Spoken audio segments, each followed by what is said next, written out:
മരണമണി മുഴങ്ങുന്നുണ്ട്. അത് കേൾക്കുന്നവർ കേൾക്കട്ടെ.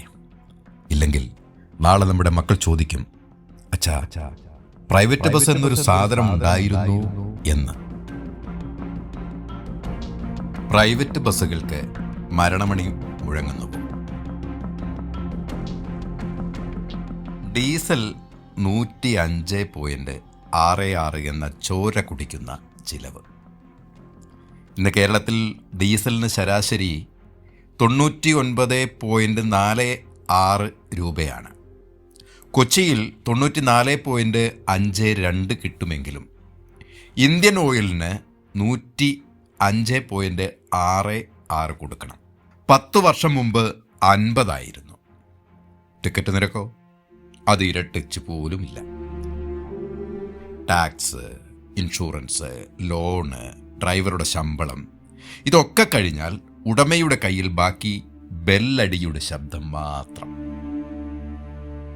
KSRTC സ്ത്രീ സൗജന്യം ഒരു വശത്ത് മാത്രം ചെരിയുന്ന ഒരു തുലാസ്. സർക്കാർ സ്ത്രീകൾക്ക് KSRTCയിൽ സൗജന്യ യാത്ര കൊടുത്തു, നല്ല കാര്യം. പക്ഷേ അതിൻ്റെ ഭാരം മുഴുവൻ ചുമക്കുന്നത് പ്രൈവറ്റ് ബസ്സുകാരാണ്. സ്റ്റാൻഡിൽ KSRTC വന്ന് നിന്നാൽ സ്ത്രീകൾ മുഴുവൻ അങ്ങോട്ട് കയറും. പ്രൈവറ്റ് പാതിയും കാലിയായി ഓട്ടം തുടരും. സർക്കാരിന് നഷ്ടം നികത്താൻ സബ്സിഡിയുണ്ട്. പ്രൈവറ്റ് ബസ്സിന് ആരുണ്ട്? സമത്വം വേണം, പക്ഷേ ഒരു കൂട്ടരെ കൊന്ന് മറ്റേ കൂട്ടരെ വാഴിക്കുന്നത് സമത്വമല്ല. അടുത്തത് സ്റ്റുഡൻറ് ടിക്കറ്റ്. 1990 ചാർജ്, 2026 ചിലവ്.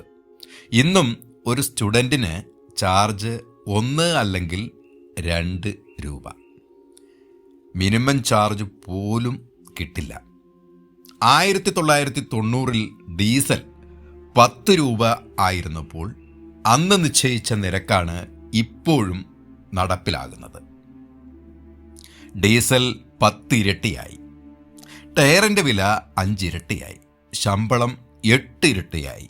പക്ഷേ സ്റ്റുഡൻറ് ടിക്കറ്റ് ദാ അവിടെ തന്നെ. കുട്ടികൾ പഠിക്കണം, സമ്മതിച്ചു. പക്ഷേ അതിൻ്റെ ബാധ്യത മുഴുവൻ ഒരു പ്രൈവറ്റ് ബസ്സുടമയുടെ തലയിൽ കെട്ടിവെക്കുന്നത് എന്ത് ന്യായം? സർക്കാർ സബ്സിഡി തരുമോ? ഇല്ല. ഫലം എന്ത്? ഡീസൽ തീവില. സ്ത്രീകൾ KSRTCയിലേക്ക്, സ്റ്റുഡൻസ് തുച്ഛമായ വരുമാനം മാത്രം. ഈ 3 കുത്തുകൊണ്ട് പ്രൈവറ്റ് ബസ്സുകൾ ചോര വാർന്ന് കിടക്കുകയാണ്. ഉൾനാടൻ റൂട്ടിൽ KSRTC കയറില്ല. അവിടെ പ്രൈവറ്റ് ബസ് പൂട്ടിയാൽ പിന്നെ ആളുകൾ എങ്ങോട്ട് പോകും? ഇതിനൊക്കെ പരിഹാരമില്ലേ? ഉണ്ട്. Diesel subsidy. അതായത് പബ്ലിക് ട്രാൻസ്പോർട്ടിന് സർക്കാർ ഡീസൽ വില കുറച്ചു കൊടുക്കണം. സൗജന്യ യാത്ര റീഇംബേഴ്സ് ചെയ്യണം. KSRTCയിൽ പോലെ പ്രൈവറ്റ് ബസ്സിലും സ്ത്രീകൾക്ക് സൗജന്യം കൊടുത്താൽ ആ തുക സർക്കാർ ഉടമയ്ക്ക് നൽകണം. സ്റ്റുഡൻ്റ് നിരക്ക് പരിഷ്കരിക്കണം. 5 വർഷം കൂടുമ്പോൾ ചെലവിനനുസരിച്ച് നിരക്ക് പുതുക്കണം. അല്ലെങ്കിൽ സർക്കാർ സബ്സിഡി തരണം. പ്രൈവറ്റ് ബസ് മുതലാളിമാരുടെ സ്വത്തല്ല, നമ്മുടെ നാട്ടിൻ പുറങ്ങളുടെ ജീവനാഠിയാണ്. കാലം ദ്രുതഗതിയിൽ പാഞ്ഞുകൊണ്ടേയിരിക്കും. കഴുത്ത് ഞെരിക്കപ്പെടുന്ന പ്രൈവറ്റ് ബസ് സിസ്റ്റം ചതഞ്ഞരഞ്ഞ് മരണം വരിക്കും. അതോടെ 10,000-കണക്കിന് കുടുംബങ്ങൾ പെരുവഴിയിലാകും. ഇനി സർക്കാർ പറയട്ടെ.